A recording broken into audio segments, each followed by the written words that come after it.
Chairman, and thanks to all of our witnesses who have joined us today.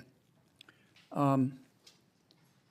Payne, let me start with you, sir. You're kind of in the middle here. You work for the Campaign Legal Center, is that right? That's correct. Is your website campaignlegal.org? Correct. Okay. Does not the front page of your website say, I'm going to quote here, I want to get it right, the current U.S. Supreme Court is a threat to our democracy. The current U.S. Supreme Court is a threat to our democracy. Did I read that right?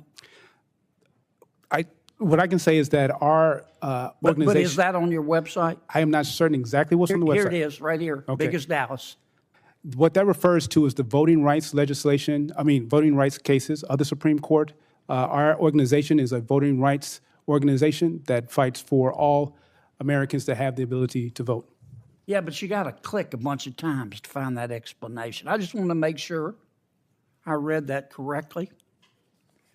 A few months ago, Mr. Payne, you retweeted the following statement.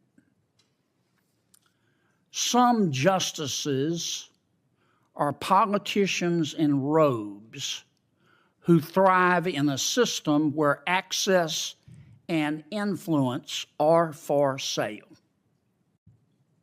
Some justices are politicians in robes who thrive in a system where access and influence are for sale. Now, that's a pretty bold statement. I'm sorry, Senator, is that a news article? No, sir. That's a retweet here. You tweeted this out. Tell me which justices are for sale. I don't recall that tweet, but... Here it is. November 21, 2022. Can you tell me which justices are for sale? No. Are any of them for sale? No, the problem is that the American public has a perception that some justices may be. I'm going to establish the point first. I want to know, you tweeted this out. Do you believe that some justices are for sale? And if so, which ones? No, Senator, I do not believe that justices are for sale. Then why'd you tweet this out? Can you provide more context of what that is? I'll get you a copy, but here it is. I checked it and triple checked it. You also said less than a month ago that John Roberts, you retweeted this out. John Roberts is a disgrace.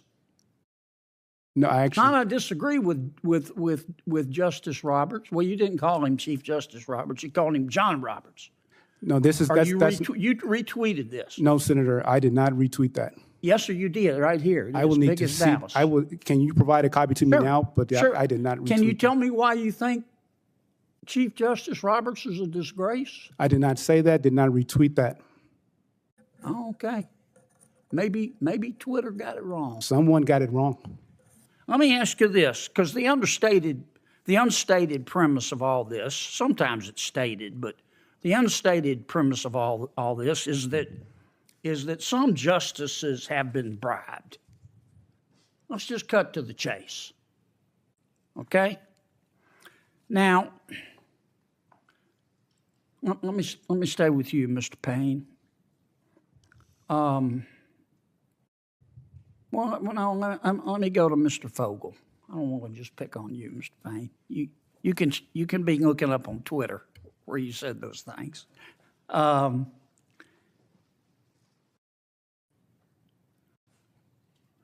Senate hearing turns intense as Senator John Kennedy presses a legal nominee on constitutional limits of presidential war powers, rent control laws, and race-based classifications.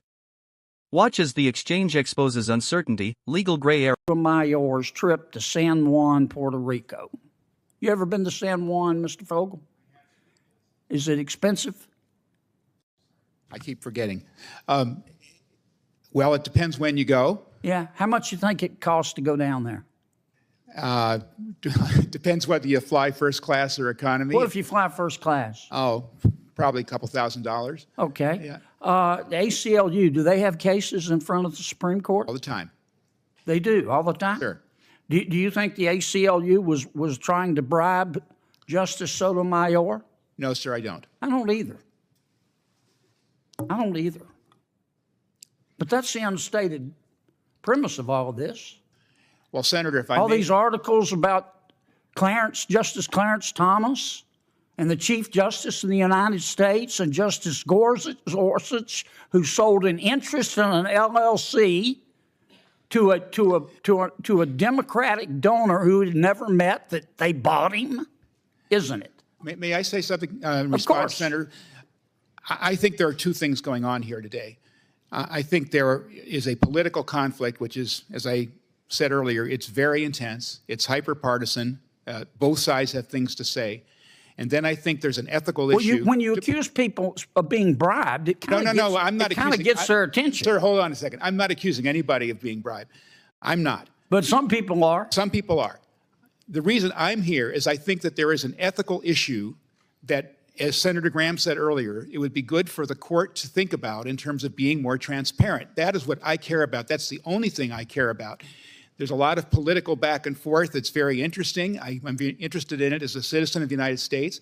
But I think the most useful thing that this or any other committee could do is think about how do we make our institutions... Well, how are you going to do that in the context, though, of one of our leaders, for whom I have great respect, going on the steps of the United States Supreme Court, telling two justices if they vote in a way he doesn't like, they will pay the price and reap the whirlwind. And you have another one of your witnesses here tweeting out stuff saying, quote, some justices are politicians in robes who thrive in a system where access and influence are for sale. Yep. He said they were bought like a sack of potatoes. Okay, I'm not going to comment on that, Senator. That's not anything I had anything to do with.